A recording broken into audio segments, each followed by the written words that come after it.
हिमालय किस्त नंबर 199। रात की स्याही फजाए बसीत को आगोश में ले चुकी थी। बायसमत की खुली खिड़की से तारों भरा आसमान नजर आ रहा था। शीरान की निगाहें आसमान में टिके सितारों में उलझी हुई थी। इसका जहन एक अनोखे कर्ब, अनोखी बेचैनी का शिकार था। ये उसकी जिंदगी की सबसे अनोखी बात थी। वो अपनी जिंदगी में कभी ऐसी कैफियत से दो चार नहीं हुआ था। दिन के हंगामे कुछ भी हों, उसकी रातें पुरसुकून होती थी। इसका उसूल था, जो कुछ करना है करो और फिर उसे भूल जाओ। नतायज कुछ भी हों, वो खुद को पुरसुकून रखो। लेकिन आज की रात गुज़श्ता रातों से अक्सर मुख्तलिफ थी। इसकी रूह बेचैन और मुस्तरिब थी। इसे ऐसा महसूस हो रहा था जैसे इसके बिस्तर पर किसी ने कांटे बिछा दिए हों। इसे किसी कल करार नहीं आ रहा था। इसे हर शय में उस नौजवान का चेहरा दिखाई दे रहा था जिसने अपना नाम अदनान सलामन बताया था और उसे जिंदगी में पहली बार शिकस्त से दो चार किया था। उसने जो कहा था पूरा कर दिखाया था। लेकिन वो कौन है? इस सवाल पर जहन चटकने लगता था। इसकी यादाश्त के खानों में कोई नौजवान न उभर सका। वो सोचता रहा, माजी की यादें जहन की स्क्रीन पर उभारने की कोशिश करता रहा, लेकिन बेसूद। इसका जहन, इसका माजी किसी कोरे कागज की तरह सादा रहा। इस पर कोई भी वाकया न उभर सका। आसमान पर चमकते सितारे फैलते और सुकड़ते रहे और फिर सुकड़ते सुकड़ते नजरों से ओझल हो गए। उन्हें देखते देखते आंखें थक चुकी थी, लेकिन जहनी सुकून नहीं मिल रहा था। वो कौन है, क्या चाहता है? कल दिन की रोशनी में लोग आपस में गुफ्तगू करेंगे। वो जहां से गुजरेंगे लोग कहेंगे, उसने शीरान को शिकस्त दी थी। उसने उठकर बैठ गया। ये मुनासिब नहीं है। इससे ज्यादा जिल्लत की बात और कोई नहीं हो सकती। इसके दांत भींच गए और आंखें खूने कबूतर हो गई। ऐसे किसी इंसान का वजूद नहीं रहना चाहिए। ऐसे किसी इंसान को सांस नहीं लेना चाहिए। अंदर का शैतान जाग उठा और वही शेरान बन गया जो दुश्मन को मौत की नींद सुनाने के बाद सुकून की नींद सोता था। अब वो किसी कदर पुरसुकून था। उसने लिबास तब्दील किया और बाहर निकल आया। राहदारी में ड्यूटी देने वाला मुहाफिज जाग रहा था। शीरान को देखकर वो चौंक सा गया, लेकिन मुंह से कुछ ना बोला था। कोई और तालिब इल्म इस पर बाहर निकलता तो शायद वो सख्ती से बाज़पुस करता और उसे हाई शोन के कवायद के बारे में बताता, लेकिन शीरान से अब सब वाकिफ हो चुके थे। उससे बचना ही अक्लमंदी की अलामत थी। जो ही शीरान इसके करीब पहुंचा, वो अदब से खड़ा हो गया। किसी शय की जरूरत पेश आ गई जनाब? वो मुअद्दिब लहजे में बोला था। मुझे नींद नहीं आ रही, उससे वाकिफ होना। शीरान इसकी आंखों में झांकते हुए नरम आवाज में बोला, क्यों नहीं जनाब? मुहाफिज ने दांत निकाल दिए। मेरे मुकाबले देखते हो? जी हाँ, मैं आपका मद्दाह हूँ। मेरा आज का मुकाबला भी देखा होगा। शीरान ने बदस्तूर नरम लहजे में कहा। जी हाँ, मुहाफिज ने जवाब दिया और शीरान ने गहरी सांस ली। क्या ख्याल उसके बारे में? इस सवाल पर मुहाफिज एक लम्हे के लिए खामोश हो गया, जैसे वो जवाब देने के लिए मुनासिब अल्फाज तलाश कर रहा हो। फिर वो झिझकते बोला, आपके तमाम मुकाबले शानदार होते हैं। बैंकारों को आपने बदहवास कर दिया था। आज के मुकाबले की बात करो। शीरान की आवाज में सख्ती पैदा करते बोला तो मुहाफिज सर पटाकर रह गया। जज जी हाँ, वो हकलाते बोला। मगर वो नौजवान बेउसूल था। दरअसल वो खुद को हाईशून का सबसे ताकतवर, ज़ीरक और फुर्तीला आदमी समझता है। लोगों ने भी उसे यही बावर करवा रखा है कि इसका मद्दे मुकाबिल कोई नहीं। वैसे हकीकत है कि इसके मुकाबले देखने के काबिल होते हैं। शायद इसीलिए उसे आपकी बर्तरी गिरा गुजरी और वो कवायद से बेपरवाह होकर आपके मुकाबले पर आ गया। शीरान ने हंकारा भरा और बोला, वैसे रहता कहाँ है वो? इस वक्त शायद नंबर 17 में मुकीम है। वो सामने वाले कमरे में, इस इमारत की दूसरी मंजिल के तीसरे कमरे में रहता है। मेरी ड्यूटी कल रात उसी जगह थी। बड़ी दिलचस्प बातें करते हो तुम। मेरा ख्याल है इनाम के मुस्तहिक हो। जरा एक जहमत करो, मेरे कमरे की खिड़की दरवाजे जाम हो गए हैं, जरा उन्हें चेक कर लो। अभी लीजिए जनाब, अभी लीजिए, मुहाफिज ने कहा और शीरान ने दरवाजा खोल दिया। मुहाफिज अंदर दाखिल होकर खिड़की के करीब पहुंच गया, लेकिन खिड़की के पट बंद देखकर उस वाले अंदाज में शीरान की जानिब देखा और दूसरे लम्हे उछल पड़ा। शीरान इसके सर पर मौजूद था। उसके होंठों पर एक शैतानी मुस्कुराहट फैली हुई थी। उसने बर्क रफ्तारी से आगे बढ़कर मुहाफिज की गर्दन पकड़ ली और रगों पर एक मखसूस दबाव डालकर उसे बेहोश कर दिया। फिर बड़े इत्मीनान से उठाकर नीचे बिस्तर पर लिटा दिया और कमरे से बाहर निकल आया। दरवाजा लॉक करने के बाद वो इत्मीनान से नीचे जाने वाले रास्ते की जानिब चल पड़ा और चंद लम्हात के बाद वो उस इमारत के सामने मौजूद था जहां अदनान मुकीम था। आम रास्ते से दाखिल होना खतरनाक हो सकता था, चुनांचे इसने हिसाब लगाकर दूसरी मंजिल के एक कमरे को ताक लिया जिसमें अदनान का क़याम था। उसके जहन में शैतानी मंसूबे जन्म ले रहे थे। कल सुबह दिन की रोशनी में लोग दाखिल होंगे तो वो जियाला मर चुका होगा। जो अपने आप को हायशून का नाकाबिले तस्खीर इंसान समझता है, मैं इसे जिंदा छोड़कर जिंदगी भर की जिल्लत मोल लेना पसंद नहीं करूंगा। خواہ یہ طریقہ بزدلانہ ہی صحیح، دشمن کو چھوڑنا میرے مسلک کے خلاف ہے۔ اس کے دل میں یہی احساسات جنم لے رہے تھے۔ وہ عقبی عمارت کے قریب پہنچ کر رکا اور اوپر پہنچنے کے لیے جائزہ لینے لگا۔ عدنان کے کمرے کی کھڑکی بھی کھلی ہوئی تھی تاکہ تازہ ہوا اندر آتی رہے۔ ان کھڑکیوں میں سلاخیں نہیں تھیں، چنانچہ پائپ کے ذریعے اوپر کی منزل پر پہنچ گیا۔ کھڑکی کے راستے سے اندر داخل ہونے میں شیران کو کوئی دقت پیش نہ آئی۔ وہ بآہستگی کمرے میں اتر گیا۔ کمرے میں مدھم روشنی پھیل رہی تھی اور عدنان سلامن بستر پر بے سود سو رہا تھا۔ شیران کی آنکھوں میں وحشیانہ چمک ناچ رہی تھی۔ وہ دبے قدموں آگے بڑھا اور عدنان کے سر پر پہنچ گیا۔ اس کے دونوں ہاتھ تشنجی انداز میں گردش کر رہے تھے۔ آنکھوں میں وحشت کی جھلکیاں بڑھتی جا رہی تھی اور پھر اس نے دانت کچکچا کر عدنان کے چہرے کو دیکھا۔ میری اولاد، آج کے بعد تیرا نام ہائشون کے مظلوموں میں شمار ہوگا اور لوگ یہی کہیں گے کہ ایک اچھا لڑکا زندہ نہ رہ سکا۔ اب میرا کام یہی ہے کہ تجھے ابدی سفر پر روانہ کر دوں۔ وہ نیچے جھکا اور اس کے ہاتھ عدنان کی گردن تک پہنچ گئے۔ دفعتاً عدنان نے ہلکی سی کروٹ بدلی اور نیند میں بڑبڑانے لگا، لیکن یہ مدھم سی سرگوشی، مدھم سی آواز شیران کے دل پر تیر کی مارنے لگی۔ مجھے اپنا مان لو بابا، مجھے اپنا سمجھ لو، میں تمہارا ہوں، میں تمہارا عدنان ہوں۔ شیران کی مٹھیاں بھینچ گئی۔ وہ اس سے پیچھے ہٹا جیسے کسی نے اس کے پہلو میں خنجر مار دیا ہو، اور پھر اس کی بھیچی بھیچی آواز ابھری، نہیں، تم میری اولاد کیسے ہو سکتا ہے؟ میرا تو کوئی نہیں، میں تجھے زندہ نہیں چھوڑوں گا، میں تجھے زندہ نہیں چھوڑوں گا۔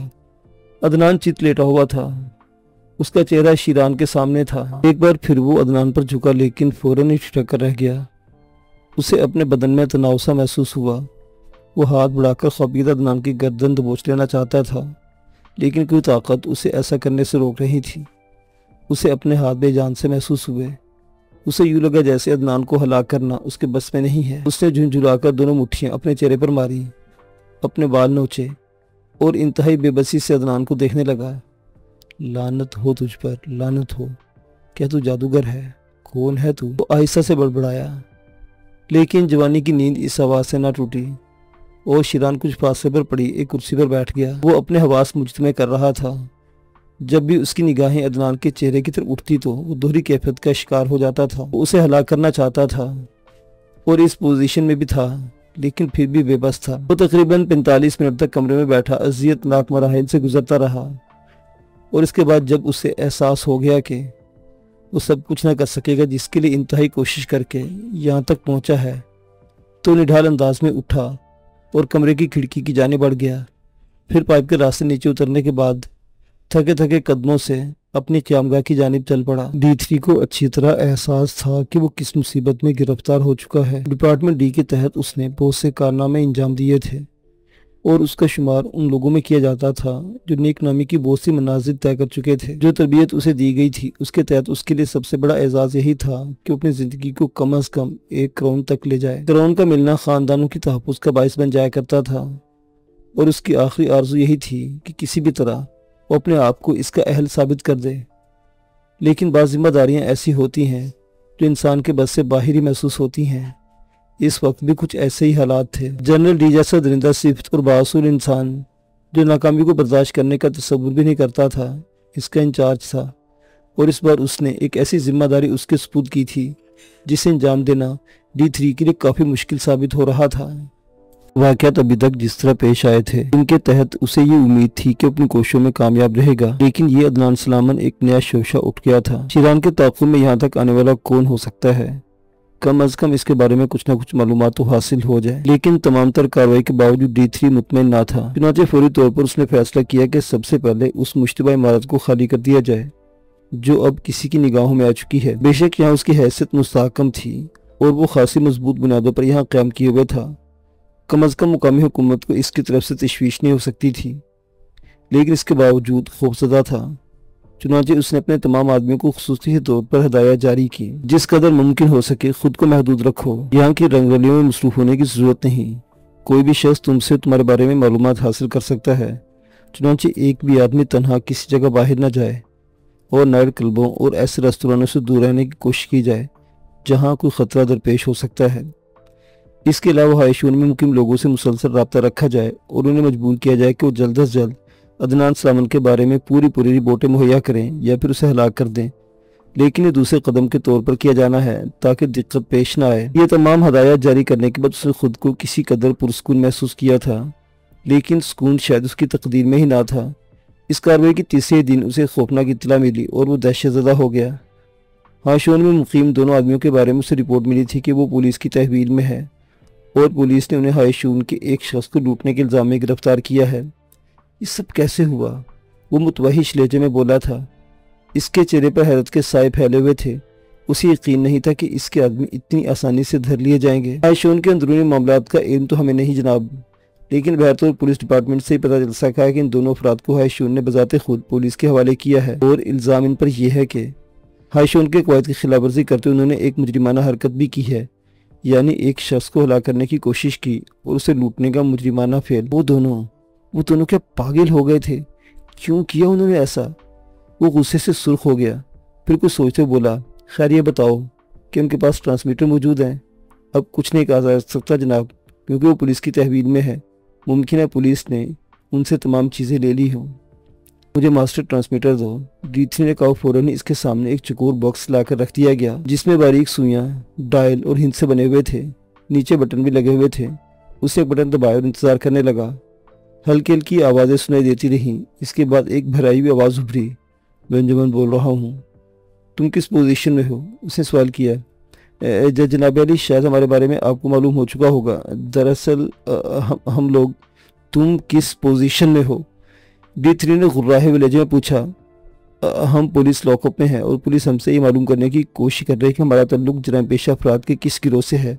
पीजन ने जवाब दिया। अब वाक़या बताओ जिसकी बुनियाद पर तुम लोग गिरफ्तार हुए। D3 बोला।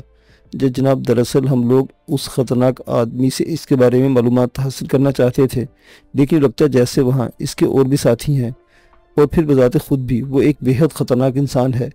बीजन ने D3 को पूरा वाक़या सुना दिया है।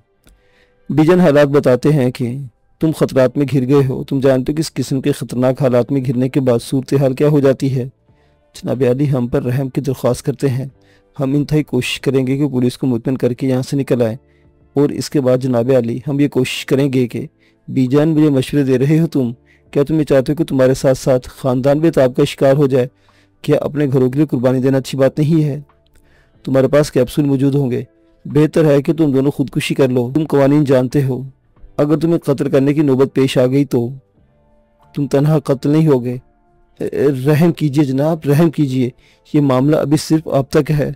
हम आपके वफादारों में से हैं। आपको शायद ये बात याद होगी कि एक बार। बीजन, बेहतर यह है कि मेरी हदायत पर अमल करो। तुम्हें लॉकअप में खुदकुशी कर लेनी चाहिए। तुम दोनों कैप्सूल खाकर आराम के लिए सो जाओ, यही तुम्हारे हक में बेहतर है। D3 ने कहा और ट्रांसमीटर बंद कर दिया। इसके चेहरे पर बेपनाह ही जान नजर आ रहा था। फिर उसने अपने सामने खड़े हुए शख्स से कहा, लॉकअप में इन दोनों को चेक करो। अगर इन लोगों ने खुदकुशी कर ली तो ठीक है, वरना किसी न किसी तरीके से उन्हें हलाक कर दिया जाए। उसने जवाबन इस बात में सर हिला दिया और बाहर निकल गया। D3 के चेहरे पर बदहवासी के आसार नजर आ रहे थे। जो कुछ उसने दूसरों के साथ किया था वही उसके साथ होने वाला था। काफी देर तक वो सोचता रहा, फिर अपनी जगह से उठा और बाहर निकल आया। अब उसने कुछ और कार्रवाइयां करने का फैसला किया था। थोड़ी देर के बाद वो हाईशोन में मिस्टर हाईशोन से रब्ता कायम कर रहा था। मिस्टर शोन उसे टेलीफोन पर मिल गए। इसने रस्मी गुफ्तगू के बाद शीरान के बारे में सवाल किया और मिस्टर हाईशोन संजीदा हो गए। शीरान के बारे में आपको चंद घंटों के अंदर अंदर रिपोर्ट पेश की जाने वाली है। दरअसल ये शख्स पहले से तरबियत याफ्ता है, जिस्मानी और ज़हनी क़ुव्वत बेपनाह है। वो फैसले करने और उन पर अमल करने में ताख़ीर से काम नहीं लेता। उसके अंदर तहम्मुल पैदा हो चुका है जिसके आप ख्वाहिशमंद है। जिस्मानी तौर पर वो जिस कदर आला कारकर्दगी का मुजाहरा कर सकता था वो कर चुका है, और हम ये बात दावे से कह सकते हैं कि वो वक्त ज़रूरत अपनी तमाम तर ज़हनी और जिस्मानी क़ुव्वत इस्तेमाल करने की भरपूर सलाहियत रखता है। इसलिए मेरे ख्याल में अब इसके हाईशोन में क़याम का कोई जवाज़ नहीं। आप लोग जब भी चाहें उसे यहाँ से ले जा सकते हैं। मैं अपने तौर पर उसकी तरबियत को मुकम्मल करार दे चुका हूँ और इस बात से आपको आगाह करना चाहता हूँ कि जिस शख्स को हम अपने तौर पर मुकम्मल समझते हैं उसे फिर हाईशोन में क़याम नहीं करने देते, क्योंकि इससे बहुत से ख़तरात पैदा हो जाते हैं। तो फिर यूँ कीजिए कि कुछ वक्त के लिए आप उसे अपने मेहमान के तौर पर मुक़ीम रहने दें। मैं बहुत जल्द इसके सिलसिले में इंतजामात कर लूँगा। बहुत बेहतर, आपके साथ ये ताउन ज़रूर किया जाएगा। उधर से जवाब मिला और D3 ने फ़ोन बंद कर दिया। उसकी समझ में नहीं आ रहा था कि क्या करना चाहिए। अगर जनरल D को सूरत हाल से आगाह कर दे तो उसे इसकी नाअहली करार दी जाएगी और नाअहली की सज़ा D3 अच्छी तरह जानता था। चुनांचे इसके लिए बेहतर यही था कि हालात के सहारे झूठ की मदद ली जाए। वैसे जनरल डी की मालूमात के ज़राए का D3 को अच्छी तरह इल्म था और इस बात से भी आगाह था कि यह उसे मुकम्मल इंचार्ज बनाकर भेजने के बावजूद जनरल डी ने इसकी निगरानी के लिए भी कुछ लोगों को मुकर्रर किया होगा और वो लोग D3 की नकलो हरकत के बारे में जनरल डी को रिपोर्ट पेश कर रहे होंगे। जनरल डी का तरीकाकार ही ऐसा था, किसी भी शख्स पर कभी मुकम्मल इन्हिसार नहीं करता था, किसी को भी इसके मौके नहीं देता था कि अपने तौर पर मनमानी कर सके। ये उसके ख़ास उसूलों में से एक बात थी जिसका इजहार वो इन लोगों से भी कर चुका था और इसने कह दिया था कि कोई भी गलत बात करे तो इसका ख्याल रखा जाए कि जनरल डी 1000 आंखों से इसकी निगरानी कर रहा है। ये सारी बातें अपनी जगह थी, लेकिन इस वक्त D3 की कैफियत बहुत अजीब सी हो गई थी। इसे दोनों समत मौत नजर आ रही थी। अगर हकीकत का एतराफ़ करता है तो उसे बदतरीन सजा दी जाएगी और अगर झूठ बोलता है तो इस राह में भी इसके लिए शांति नहीं थी, बल्कि इस पर जुर्म की नौयत और संगीन हो जाती थी। अलबत्ता हालात पर गौर करने के बाद उसे एहसास हुआ कि सूरत हाल इतनी संगीन नहीं। शीरान के बारे में कम अज़ कम वो कुछ गलत नहीं बताएगा। ये दूसरी बात है कि अदनान सलामत जैसी एक शख्सियत पैदा हो गई है और वो उसे कंट्रोल नहीं कर पा रहा। इसके अलावा अगर हाइशोन से शीरान के बारे में मालूमात हासिल करने की कोशिश की गई तो मिस्टर हाइशोन यही बताएंगे कि उन्होंने इसकी तरबियत मुकम्मल करने के बाद उसे छोड़ा था। चुनांचे ये पहलू ज़्यादा मजबूत था। D3 ने इस सिलसिले में सबसे पहली कार्रवाई यही करना पसंद की कि जनरल डी को तफसीलात से आगाह कर दे। चुनांचे इसने कुछ सोचते हुए जनरल डी से रब्ता कायम किया। हांगकांग से D3 आपसे मुखातिब है जनाब। हाँ D3 कहो, क्या बात है? खुशखबरी है जनाब। हाइशोन से शीरान के फारिग होने की रिपोर्ट दी गई है और मुझे बताया गया कि अब वो एक चीते की तरह फुर्तीला, ताकतवर, शेर की तरह डर और इंतहाई मुकम्मल और मुतहम्मिल और बुर्दबार इंसान है। मिस्टर हाइशोन का कहना है कि इसकी ज़हनी क़ुव्वतें दो चंद और आला हो गई हैं। अब वो हर काम सोच समझ कर करने के काबिल हो चुका है। Good, very good. इस सिलसिले में कोई उलझन, कोई कबाहत? जी हाँ जनाब, कुछ उलझनें पेश आई हैं। मसलन चंद पुलिसदार लोग शीरान के पीछे लगे हुए हैं और वो इसके बारे में जानना चाहते हैं। मैंने फौरी तौर पर अपनी रहाइश का तब्दील करके सबसे पहला अपना एक मजबूत पहलू महफूज किया है। इसके बाद दूसरी कार्रवाई ये की है कि इन लोगों के बारे में छानबीन शुरू करा दी है। ये बहुत ज़रूरी है D3, जो कोई भी हो, जिस हैसियत का भी मालिक हो, इसे ज़िंदा नहीं रहना चाहिए। ये हमारे और तुम्हारे दोनों के हक में बेहतर है। मैं जानता हूँ जनाब, और अपनी जिम्मेदारी को पूरी तरह निभाने की अहलियत और सलाहियत रखता हूँ। मुझे तुम पर एतमाद है। बहर तो दूसरे कदम के तौर पर तुम सबसे पहला काम ये करो कि शीरान को वहाँ से निकालो और हदायत दो कि बैंकॉक जाकर सबसे पहले इन मंशियात के अड्डों पर दोबारा कब्जा जमाए जो मालिनों के हाथ से निकल चुके हैं, और इस सिलसिले में से खुसूसी हदायत जारी की जाए कि वो ये कार्रवाई मालिनों ही के नाम पर करे और अपनी वापसी का ऐलान कर दे। गोया बैंकॉक में रहकर वो मालिनों के मुफादात का निगरान बन जाए। तुम इस सूरत हाल को समझ रहे हो ना D3? दरअसल मैं मालिनों को इसके जाल में फांस कर अपने कब्जे में करना चाहता हूँ। इस वक्त मालिनों मेरे लिए एक चैलेंज बन चुका है, बल्कि मुझे शुबा है कि कहीं खुद मालिनों के आदमी ही शीरान के पीछे ना हो, क्योंकि मैं जानता हूँ कि मालिनों शीरान से वाकिफ होने के बाद उस तक रसाई हासिल करने की कोशिश करेगा, और मैं ये भी चाहता हूँ कि मालिनों शीरान के हाथों शिकार हो जाए। लेकिन इसके लिए हमें बहुत ठंडे तरीके से काम करना होगा। तुम अपनी तमाम नफरी समेट कर इस कोशिश में मसरूफ़ रहो कि शीरान को मंशियात के वो अड्डे दोबारा हासिल हो जाए, लेकिन इसके लिए हर कार्रवाई खुफिया तरीके से करोगे। तुम्हें इस नए मरहले के लिए अपने आप को बहुत मुस्तैद रखना होगा। D3 तुम जानते हो। मैं जानता हूँ जनाब। कोई और बात? जनरल डी ने सवाल किया। नहीं, मेरा ख्याल है आपकी तरफ से मसूल शुदा इन नई हदायत के तहत मैं पूरी तौर पर काम का आगाज़ कर दूँ। ठीक है। दूसरी तरफ से जवाब मिला और राब्ता मुनक़ते हो गया। इस तमाम तर गुफ्तगू के दौरान D3 ये अंदाज़ा लगाने की कोशिश करता रहा कि किसी भी जगह जनरल डी के लहजे में कोई शुबा या कोई ऐसा तासुर नहीं पैदा हो सका जो इसके खिलाफ हो। लेकिन उसे एक बार यह भी एहसास नहीं हुआ कि जनरल डी किसी बात से बरगश्ता है। चुनांचे उसे काफ़ी सुकून सा महसूस हुआ था। वह तो जनरल से राब्ते के बाद उसने फौरी तौर पर अपने तमाम आदमियों को तलब करके उन्हें जनरल डी के नए अहकामात से आगाह किया और अपने प्रोग्राम का ऐलान इनके सामने कर दिया। हमें फौरी तौर पर बैंकॉक में मुंतकिल होना पड़ेगा और शीरान को हाइशोन से वापस लाने के इंतजाम करना होंगे, क्योंकि मिस्टर हाइशोन ने शीरान की तबीयत मुकम्मल होने का ऐलान कर दिया है। इनके पास इस ऐलान का मकसद यही है कि अब शीरान को हाइशोन में रखने का कोई जवाज़ नहीं। इसके बावजूद अगर उन्हें कोई एतराज़ भी होता तब भी शीरान को वहाँ छोड़ा नहीं जा सकता था। इसकी वापसी मौजूदा हालात में बेहद ज़रूरी है, क्या समझे? अलबत्ता इस दौरान सबसे ज़्यादा ख्याल इस बात का रखा जाए कि किसी को भी शीरान के बारे में कोई शुबा ना हो सके। बाकी रही उन लोगों की बात जो शीरान के ताक़ू में है, इन्हें आर्जी तौर पर नज़रअंदाज ही करना होगा इस हद तक कि वो हमारे किसी प्रोग्राम में हायल ना हो सकें। जो हुक्म जनाब अली, जिस तरह आप मुनासिब ख्याल फरमाए, D3 के आदमियों ने जवाब दिया था।